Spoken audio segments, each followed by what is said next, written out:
આપણે સૌ જાણીએ છીએ ગુજરાતનો સ્થાપના દિવસ. આજે જે ગુજરાતનો આનંદ આપણે લઈ રહ્યા છીએ, ગુજરાતમાં આપણે જીવી રહ્યા છીએ, ગુજરાતની આન શાન અને બાન જે વધી રહી છે, આ સામાન્ય રીતે નથી રહી. અનેક મહાનુભાવોના બલિદાન પછી, અનેક યુવાનોના બલિદાન પછી આપણને આપણું ગુજરાત મળ્યું છે. થોડીક વાત હું આપણે કરવા માગું છું. અને જે મહાનુભાવોએ આ ગુજરાત બનાવવામાં એનો મહત્વનો ફાળો આપ્યો હતો એને આજે વંદન કરું છું. અને આપણે જાણવા માટે એમ કહું છું, આપણે સૌ જાણીએ છીએ ઇન્દુલાલ યાજ્ઞિક, એમને આપણે ગુલામના નામથી બોલાતા હતા ઇન્દુ ચાચા. એમનો મહત્વનો રોલ, મહત્વનો ભાગ આપણું ગુજરાત બનાવવા માટે રહેલો છે. એમને વંદન કરીને હું થોડી વાત મહાગુજરાતની ચળવળની કરવા માંગુ છું. મિત્રો, મહાગુજરાતની ચળવળમાં જે મહત્વના જે વ્યક્તિઓ હતા તેમાં માન્યવર સ્વર્ગસ્થ ઇન્દુ ચાચા હતા. તેમનું જો ગુલામનું એમનું વર્ણન હું કરવા જાઉં તો મારી નજર સમજ આખું એમનું ચિત્ર દેખાય છે. ત્યારે હું ફક્ત લગભગ 8 થી 10 વર્ષનો હતો. તેઓ લહેંગો પહેરે, અડધી બાયનું શર્ટ પહેરે, કોઈ વખત માથે ટોપી હોય તો કોઈ વખત ન હોય, બગલમાં થેલો હોય, અને બસ ચાલતા જ જોવા મળે. ચાલતા જ લોકોની વચ્ચે પોળોમાં જાય, મોહલ્લાઓમાં જાય, શેરીઓમાં જાય, ચાલીઓમાં જાય, લોકોની વચ્ચે. અને એમના જે બગલ થેલામાં સિંગ અને ચણા પોતે ફરતા જાય અને કોઈને ઈચ્છા થાય તો બે દાણા આપતા જાય. આવા મેં નાનપણમાં મુરબ્બી ઇન્દુ ચાચાને જોયા હતા.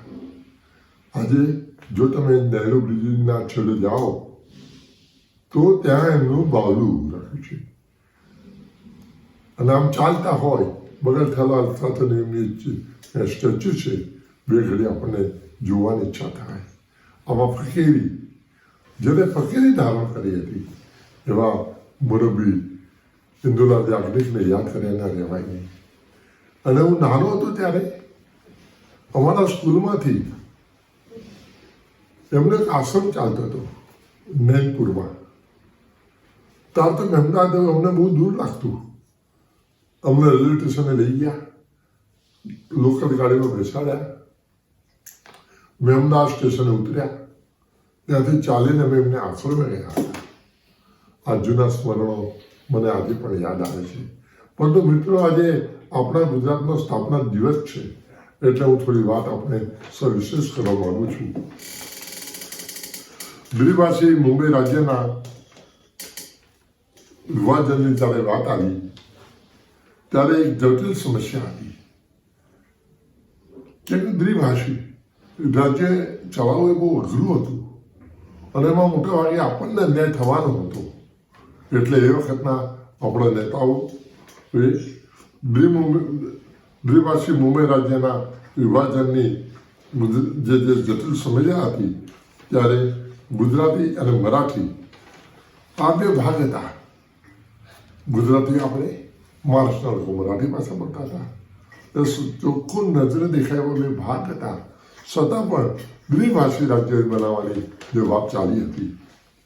આઝાદી પછી વર્ષ 1951માં સ્વર્ગસ્થ પુરુષોત્તમ દાસજીને આગેવાનીમાં મહાગુજરાતની સીમા સમિતિની રચના કરવામાં આવી હતી. ત્યાં મહાગુજરાત સીમા સમિતિની કેવી રીતે રચના કરવી, કેવી રીતે ભાગતાનો, કેવી રીતે જુદી વહેંચવી, એની એક રચના કરવામાં આવી હતી. અને એમાં વાયલાભાઈ પટેલની પ્રેરણાથી મહાગુજરાત સમિતિની રચના થઈ, જેના અધ્યક્ષ બન્યા હિંમતલાલ શુક્લજી અને ઉપાધ્યક્ષ બન્યા આપણા ઇન્દુ ચાચા એટલે કે ઇન્દુલાલ યાજ્ઞિક. ત્યાર પછી વર્ષ 1953માં ફઝલ અલીના અધ્યક્ષસ્થાને એક કમિટી બની અને એક કમિટીએ એક રિપોર્ટ તૈયાર કર્યો. એ રિપોર્ટ તૈયાર કરવામાં આવ્યો તેનું નામ હતું ફઝલ અલી પંચ. અને આ ફઝલ અલી પંચના રિપોર્ટમાં જે ભલામણો કરી હતી તો એના વિરોધમાં એ વખતે આપણા મોરારજીભાઈ દેસાઈની અધ્યક્ષતામાં અમદાવાદમાં ગુજરાત પ્રદેશ સમિતિની બેઠક મળી અને ત્યાં એનો વિરોધ કરવામાં આવ્યો. એટલું જ નહીં, આ બેઠકમાં મરાઠી માટે મહારાષ્ટ્ર, ગુજરાતીઓ માટે ગુજરાત અને કેન્દ્ર શાસિત પ્રદેશ માટે મુંબઈ રાજ્યની ભલામણ કરવામાં આવી. આ ભલામણ ને કેન્દ્રમાં મોકલી આપી. કેન્દ્રમાંથી 80% લોકોએ આ ભલામણને સ્વીકારી અને એમને એમ લાગ્યું કે આ બરાબર છે. પરંતુ પંચે આ રજૂઆતને મંજૂરી ના આપી અને ત્યાર પછી આ પહેલા જે ભાષાના આધારે રાજ્યોની રચના થઈ હતી અને એ રચનાઓના કારણે પછી આપણી પણ ઈચ્છા થઈ કે જો અન્ય રાજ્યોને જેમ કે બંગાળ, કર્ણાટક અને ઓરિસ્સા ભાષાના આધારે એ લોકોને જુદું રાજ્ય મળ્યું, જુદી રચના થઈ, તો આપણે પણ મરાઠી અને ગુજરાતી આપણે જુદા છીએ. મરાઠી ભાષા જુદી છે, ગુજરાતી ભાષા જુદી, તો આપણને કેમ ન મળે? આ વાત મહત્વનો મુદ્દો ગુજરાતીઓમાં પકડાઈ ગયો. આપણા આગેવાનોને આ મહત્વનો મુદ્દો હાથમાં આવ્યો અને એને આગળ ધરીને આપણે લોકોએ પણ અલગ ગુજરાત, મહાગુજરાતની આપણે સોએ માંગણી કરી. ત્યારે એ વખતે જ્યારે આપણા ત્યાં તો ગુજરાત, કચ્છ અને સૌરાષ્ટ્રની એક જ ભાષા હતી. બીજા રાજ્યોમાં તો જુદી જુદી ભાષાઓ હતી, તો પણ એક મહત્વની ભાષાને ધ્યાનમાં રાખીને રાજ્યોની રચના થઈ. તો આપણા ત્યાં ત્રણ મોટા ભાગ હતા, જે મેં આપણને આગળ જણાવી એમ ગુજરાત, કચ્છ અને સૌરાષ્ટ્ર એક જ ભાષા હોવા છતાં આપણને ગુજરાત રાજ્યનો દરજ્જો મળ્યો નહીં. આ એક મોટો અન્યાય હતો આપણા માટે. અને અન્યાય સાંખે બીજા ગુજરાત એ ગુજરાત છે. ગુજરાતનું પાણી એવું મજબૂત રીતે સરદાર વલ્લભભાઈ પટેલ જેવા નેતાઓ આપણને મળેલા છે. અને ત્યારે પરંતુ ઉલટાનું શું થયું? પંચે મુંબઈને આગળ ધરી ગુજરાત અને મહારાષ્ટ્રને સાંકળીને દ્વિભાષી મુંબઈ રાજ્યનો નિર્ણય લીધો. આ નિર્ણય ગુજરાતીઓ માટે દુઃખદ હતો. આ નિર્ણયથી ગુજરાતે બહુ મોટું નુકસાન થવાનું હતું, જેને કારણે મુંબઈ, મહારાષ્ટ્રમાં જે થયેલા તોફાનોનો ગુજરાતીઓ મોટાભાગે ભોગ બન્યા. અને ગુજરાતીઓ ભોગ બનવાના કારણે એક વાત એ પણ ઊભી થઈ ગઈ કે હવે આપણે અલગ ગુજરાત જોઈએ અને અલગ ગુજરાત માંગવાની પ્રબળ માંગણી થઈ. અને એના કારણે અનેક એવી માન્યતા ઊભી થઈ. જો દ્વિભાષી રાજ્ય બનશે તો મહારાષ્ટ્ર બધું ખેંચી જશે અને આપણને ધર્મ ધક્કા થશે. મુંબઈ, મહારાષ્ટ્ર, મને ખબર છે પહેલાં સોસાયટીનું રજિસ્ટ્રેશન પૂના થતું હતું. હાઉસિંગ સોસાયટીઓ બને અથવા મેટ્રિકની માર્કશીટ પણ પૂનાથી આવતી હતી. અને આટલું મોટું અંતર અને ગુજરાતીઓને ત્યાં જવું આવવું કેટલું અઘરું થાય. આપણા વડીલો બધું જાણતા હતા. આપણા વડીલોએ એ વખતે આને સામે આંદોલન કર્યું અને ધીરે ધીરે મહારાષ્ટ્ર ખેંચી જશે આપણી માન્યતા થઈ અને આપણને ધર્મધક્કા ખાવા પડશે. આ વાત પ્રબળ બનતા ગુજરાતની અંદર મહાગુજરાત જોઈએ એનું આંદોલન થયું. મેં આગળ કહ્યું એ પ્રમાણે તારે તો ફક્ત 10 વર્ષનો હતો, 10 વર્ષનો. અને અમદાવાદમાં તોફાનો ચાલુ થયા.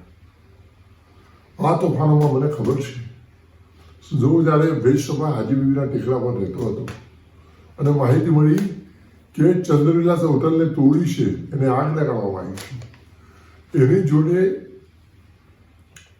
ખાલી ખાતનો સ્ટોર હતો મધુવાચનનો, એને તોડીને એને આગ લગાવવામાં આવી. અમે બધા નાના છોકરાઓ, અમે બીજું કંઈ કરી શકીએ નહીં, પણ જોવા દોડી જઈએ. અને ત્યાં અમે ઊભા હતા જ, ત્યાં પોલીસની મોટર આવી અને જે લાઠીચાર્જ કર્યો.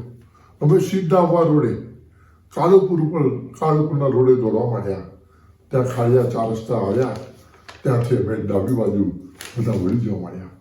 ત્યારે એ વખતની બહેનો એટલી જાગૃત અને ખાડિયા એટલું બધું મહત્વ નહોતું કે અમે પોળમાં ઘૂસી દે તો પોલીસ પોળમાં ના આવે, પણ પોળની બહાર ઉભા રહીને ટીયર ગેસ છોડે અને ટીયર ગેસ છોડે એટલે અમારે બધાની આંખો બળે, એવી આંખો બળે કે બહાર દેખાય નહીં, કશું નહીં, પણ દરેક ઘરના આંગણામાં બહેનો તપેલામાં મીઠાનું પાણી ભરીને બેઠેલા અને નાના નાના પોતા બનાવીને રાખેલા હતા.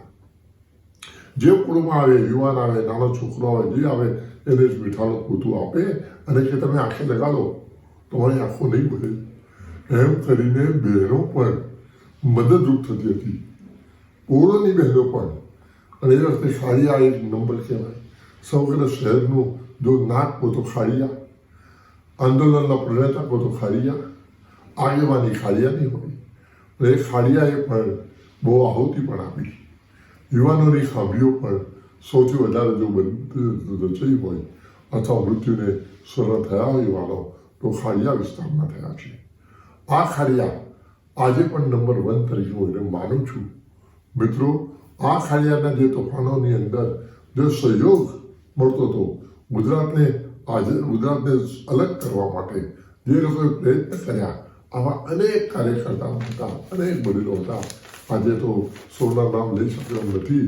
પૂરા ગુજરાતનો આનંદ આપણે જે લઈએ છીએ, ગુજરાતના આપણે કાર્યકર્તાઓ બનીને બેઠા છીએ, ગુજરાતમાં આપણે શાંતિભર્યું જીવન જીવી શકીએ છીએ, એ બલિદાન આપનાર યુવાનોના આધારે છે. કાર્યકર્તા એ વખતના વડીલોના આધારે છે, એ લોકોની મહેનતનો આ ફળ છે. તો આજે ગુજરાતના સ્થાપના દિવસે આપણે એમને જેટલા નમન કરીએ એટલા ઓછા છે.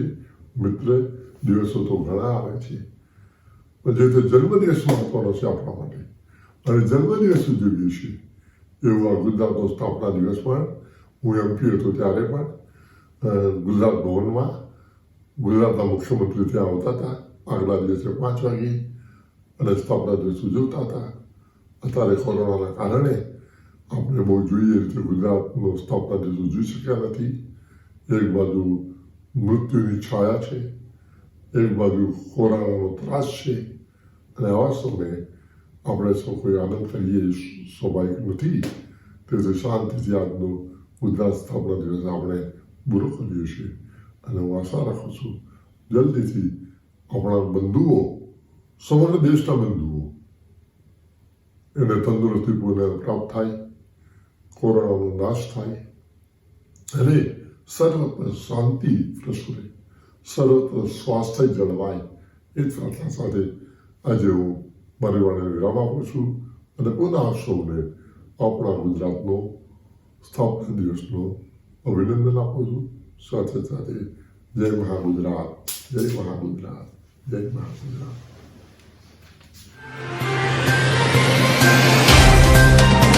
तो व्हाट्सएप, ट्विटर, फेसबुक, इंस्टा जहाँ भी आपका अकाउंट है, इसे शेयर बटन के द्वारा वहाँ पर शेयर करें